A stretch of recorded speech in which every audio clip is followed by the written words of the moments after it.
Bismillahirrahmanirrahim. Assalamualaikum warahmatullahi wabarakatuh. Saat ini jagat Indonesia sedang sibuk dengan masalah ijazah. Kalau kami di UI itu namanya ILUNI, Ikatan Lulusan Universitas Indonesia. Nah sekarang kalau alumni gimana Mas? Nah itu, jadi memang di sini tuh ada dua pendapat ya. Kan dulu ada yang mengatakan di kampus saya di Universitas Gadjah Mada kan sempat ada adik-adik waktu itu Gilbran dan kawan-kawan itu kan menobatkan bekas presiden ya kemarin tuh sebagai alumni terburuk gitu ya sepanjang sejarah gitu.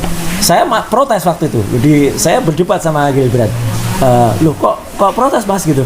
Ya karena dia bukan alumni gitu. Sebentar, Gilbran itu adalah BEM UGM. Ya dulu ketua BEM. Bukan Gilbran yang fufu. Bukan Gilbran neraka itu bukan ya. Ini Gilbran. Iya, ya. Kan itu kan kayak Indonesia gitu ya. Kalau Khalil Gibran. Itu keren kan, itu keren. Wow, kita dapat berkah. Indonesia malah dapat Gibran ya, enggak dapat berkah. Dapat musibah. Pemiliknya setengah mati ya. Nah, kembali ke tadi, itu dia bilang, Bang, alumni itu adalah yang masuk semuanya, perkara lulus atau enggak. Nah itu, jadi ini menarik, lulus atau enggak. Jadi orang itu kalau nggak lulus tuh dia berat jadi alumni ya. Makanya itu, kalau saya ngaku jadi alumni. Ya, kalau saya sih sebenarnya dalam hati kecil ya, kalau dia disebut alumni ya harusnya dia lulus gitu. Tapi ya, oke lah, mungkin kan ada orang bangga masuk aja cukup. Ya kan, gitu kan. Terus keluar lagi. Iya, bisa masuk keluar kayak kancing dong. Iya. Ya kancing itu kan bisa masuk terus langsung keluar ya gitu. Dia mungkin kayak kancing aja. Jadi masuk terus kelihatan foto-fotonya, kelihatan kegiatan, masuk ke pecinta alamnya. Habis itu nggak ketahuan lulus apa enggak. Nah, karena nggak ketahuan, maka dibuatinlah ijazahnya. Dibuatinlah skripsinya, ijazahnya gitu. Itu yang seru itu. Jadi karena udah nyinggung skripsi ya, kita sekarang bergeser sedikit topiknya, bukan lagi alumni atau iluni atau alumni atau lulusan, tetapi tentang skripsi. Skripsi itu yang ditampilkan pada saat itu adalah seseorang yang pernah menjadi presiden. Kemudian yang menarik adalah pengantarnya itu ya. Itu ternyata belum diterangkan. Gimana Mas? Betul, gini. Jadi sebenarnya apa yang dikemukakan oleh sahabat saya, ya kita kenal betul sekarang namanya, Bang Rismon, ya Baliki Academy, Bang Rismon Hasiholan Sianipar, itu betul memang. Dan 5 tahun yang lalu sebenarnya pernah ya Sigit Sunarta itu dekan dari Fakultas Kehutanan itu menampilkan atau menunjukkan foto itu ke depan teman-teman wartawan di Jogja. Ya, ketika ada ribut-ribut ini tahun 2020. Nah, begitu ada itu, saya langsung kontak ke teman-teman media di Jogja. Dapat fotonya nggak gitu? Oh, dapat Bang gitu. Karena pertama kali saya tanyakan Mas, itu adalah kalian pegang nggak? Enggak. Jadi nggak boleh diserahin waktu itu. Ini saya udah tanda tanya gitu. Jadi hanya dipegang saja, tapi wartawan nggak boleh motret dari depan nyentuh, tapi bolehnya aja difoto dari depan gitu loh. Nah, saya tanya, ada fotonya nggak? Ada gitu. Nah, begitu ada fotonya, langsung kirim ke saya, langsung saya analisis. Saat itu juga, ini masih ada jejak digitalnya, buktinya di Twitter saya. Saya waktu itu sudah mengatakan palsu, gitu. Karena apa? Karena hurufnya itu saya waktu itu mengatakan Times Roman, belum pakai istilah New Roman, tapi Times Roman. Huruf Times Roman itu nggak boleh digunakan untuk skripsi dalam. Ya kalau luar silahkan saja itu disetting gitu, disetting oleh percetakan. Tapi kalau dalam enggak, karena dalam itu harus pakai huruf yang proporsional. Artinya bisa diukur.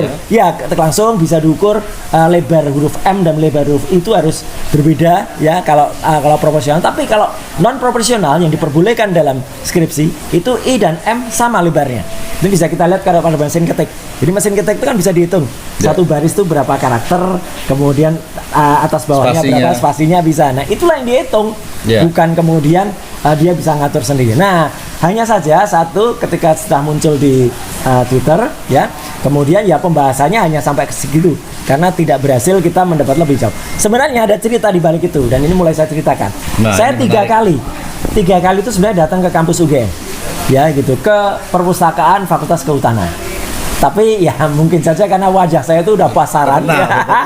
Jadi begitu datang kayak sudah di produser sih enggak baik-baik, tapi juga sungkan. Mereka bilang, saya tanya, boleh lihat nggak kemarin yang ditunjukin oleh Pak Dekan kepada teman-teman wartawan itu?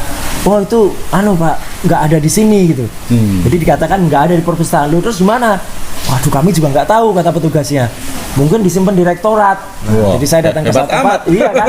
Ya waktu itu ada kemungkinan karena katanya dia itu kan masih presiden waktu itu. Jadi ada kemungkinan ijazah seseorang yang membanggakan tuh disimpan di rektorat. Saya ke rektorat, gitu. Ketika saya ke rektorat, saya mendapatkan kabar juga, oh nggak di sini, diketawain saya sama staf rektorat. Masa Mas Roy nggak ngerti lah, masa skripsi disebut di rektorat gitu. Loh, siapa tahu kan ini skripsinya orang nomor 1 gitu kan. Yeah. Nah, singkat kata saya kemudian dapat jawaban itu disimpan oleh Pak Dekan. Nah, inilah saya susah sekali mencari yang namanya Dekan Sigit Simanjuntak ini. Nggak pernah ketemu sampai terus terang ini. Saya salut kepada sahabat kita Rismon Hasiholahan Sianipar itu karena dia datang dari Bali G ya ke Jogja bersama istrinya lagi. Dan dia mungkin karena polos gak dikenal kan gitu, ke perpustakaan dia boleh masuk. Nah, dia cari itu. Ketemulah itu Luar biasa. skripsinya yang ditulis Arang Joko Widodo.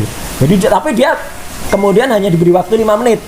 Karena untuk lihat-lihat itu. Ya udah dia pergunakan waktu itu untuk motret halaman awal, judul, halaman pengesahan, kemudian motret halaman terima kasih, ya sama belakang.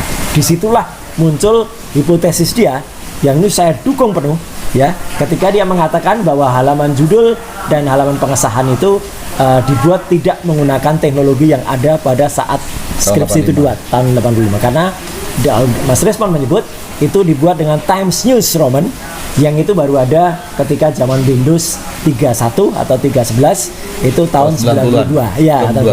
Ini benar, ini saya dukung betul ya statement Rismon itu karena 5 tahun yang lalu saya sudah menyampaikan ini dan tetap ada buktinya di Twitter, ada di artikel-artikel saya. Artinya begini, ada pemaksaan untuk fakta yang salah ya, atau dengan kata lain pemalsuan ya. Kalau ternyata pada skripsi yang disebut-sebut itu milik bekas presiden itu, pada halaman isi yaitu mulai dari kata pengantar sampai dengan 91 halaman berikutnya itu diketik pakai mesin ketik biasa ya. Tapi depannya halaman pengesahan itu diketik pakai komputer, dibuat baru berarti. Pakai mesin baru, pakai tinta yang ini nanti mau kita cek juga pada tanggal 15 ya gitu kita ke sana. Itu di print pakai yang bukan era printer zaman itu. Era printer zaman tahun 85, Bang, itu maksimal itu dot matrix. Maksimal. Ya gitu. Kebetulan, kali ini hanya kebetulan saya. Saya tuh dari awal mulai mahasiswa tingkat 1, saya tuh kerja di salah satu toko komputer di Jogja. Meskipun mahasiswa komunikasi. Luar biasa. Dan toko komputer di Jogja itu waktu itu hanya ada 2. Satu namanya Cika, satu namanya Komputa. Lainnya belum ada. Prima itu? Apa? Prima itu fotokopi. Bukan toko komputer. Ini toko komputer, ya. Nah, Prima itu baru ada tahun 86. Saya mahasiswa kelas tingkat 1, Prima itu baru ada. Ada lagi namanya Sanur. Tapi sebenarnya yang lebih tua dari itu ada namanya percetakan perdana. Percetakan perdana itu ada di utaranya Selokan Mataram, di utaranya UGM, daerah Barek. Perdana memang sering dipakai untuk mahasiswa itu memprint itu. Cuman mahal pasti, bukan lah. Huruf yang dimiliki oleh perdana itu dulu ada yang namanya litografi, ya percetakan lalam. Hurufnya pun juga pakai huruf yang cetak tinggi namanya. Cetak tinggi itu hurufnya disusun satu-satu. Lama ya? Lama. Kemudian dicetak, diputar, gitu. Terus kelihatan, kadang-kadang kebalik-balik, baru dibenerin lagi. Dan makanya kalau skripsi yang benar di tahun-tahun 80-an atau 70-an itu kadang-kadang hurufnya lucu-lucu gitu loh. Ada yang dia asal hurufnya gede-gede, ada yang kecil bahkan dibikin Latin gitu. Itu hasil cetak mesin cetak tinggi. Itu zaman John von Gutenberg tuh. Zaman dulu kan mesin cetaknya mesin cetak tinggi kayak gitu. Nah, ini cucunya gitu dari Gutenberg mesinnya. Jadi di Jogja waktu itu memang ada beberapa percetakan yang bisa menerima desain judul dan pengesahan. Tapi harganya mahal banget untuk satu itu. Kalau di kurs ya kira-kira 150 sampai 200 ribuan lah. Itu kan uang saku kita gitu. Nggak mungkin lah ya? Seorang mahasiswa kemudian mempertaruhkan duitnya hanya untuk selembar dan kalau halaman judul mungkin. Tapi kalau halaman pengesahan kan kadang-kadang salah ketik lagi nama dosen pembimbing misalnya atau nama dekan salah. Wah, pasti dimarahin. Ini kan salah. Ya. Ya, satu huruf salah. Jadi ada nama Ahmad itu Sumitro itu yang bahkan yang ngoreksi bukan kaleng-kaleng. Yang ngoreksi adalah putrinya. Ya, dari Amerika. Putrinya sendiri, ya, yang sekarang sudah ada di luar negeri.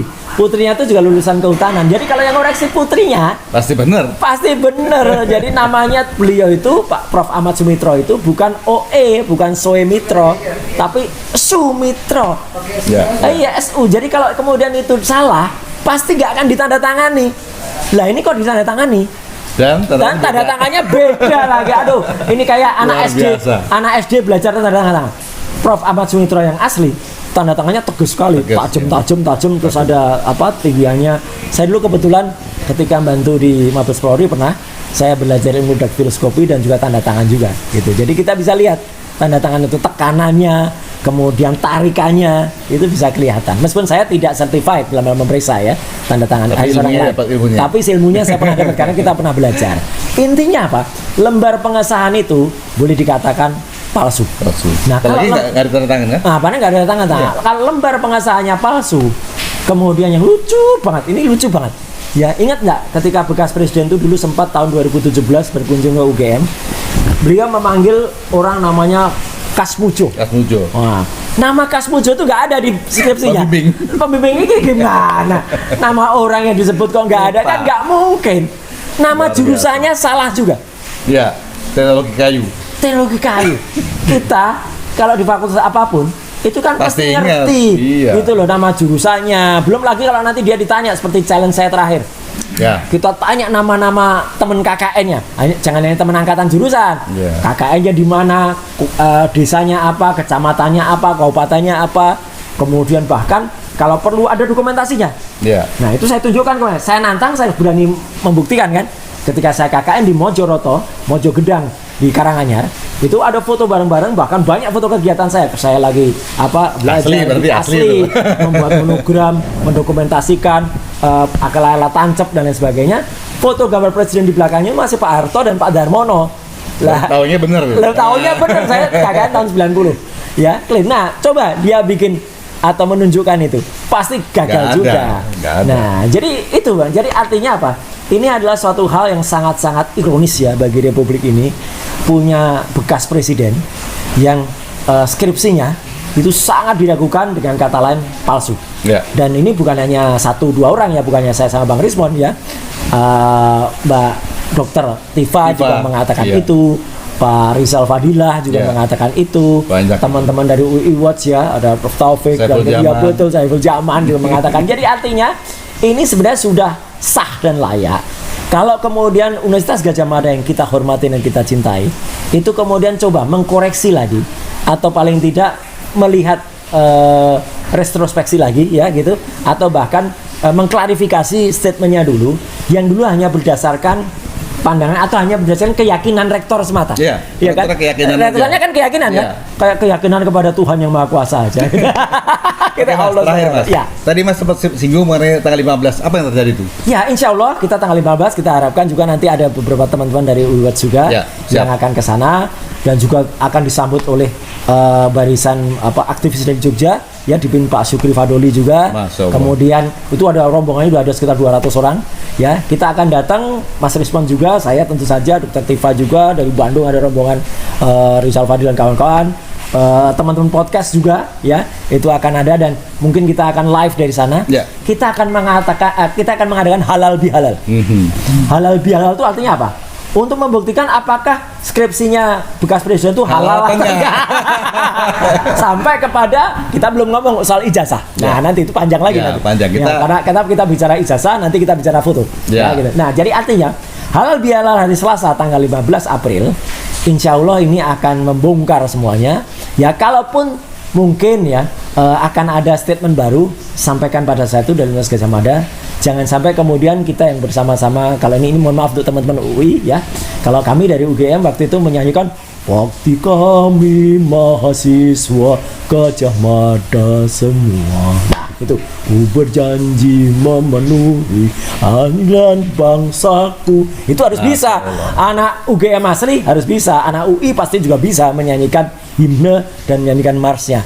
Nah, apalagi kalau kemudian kita bersama-sama nyanyi itu di depan Balai Rum, Gedung Pusat UGM, kita tanyakan soal KKN-nya. KKN yang diinisiasi oleh Profesor Dr. Kusnadi Harja Sumantri, mantan rektor UGM juga waktu itu, yang kemudian wajib ya. Jadi anak mahasiswa kalau nggak pernah KKN ya itu berarti bohong kalau dia lulus gitu loh. Apalagi skripsinya abal-abal. Luar biasa sekali. Luar biasa sekali. Jadi kita tunggu nanti apa yang terjadi tanggal 15, dan niat kita adalah untuk membenarkan fakta sejarah itu seperti apa. Ya. Kita tidak ada niat apa-apa, ya. Apalagi di UI juga kita menjunjung tinggi veritas, probabilitas, justisia. Ya. Kita junjung kebenaran, kejujuran, dan keadilan.